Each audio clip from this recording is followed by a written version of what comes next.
Pomorskiego, Opole to stolica Opolskiego, Katowice to stolica Śląskiego, Kraków to stolica Małopolskiego, Rzeszów to stolica Podkarpackiego,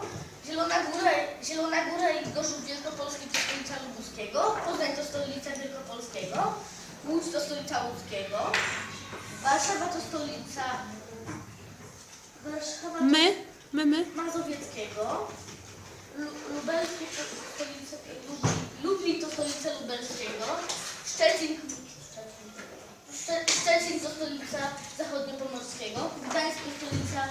Pomorskiego, Olsztyn to stolica Warmińsko-Mazurskiego, Białystok to stolica Podlaskiego,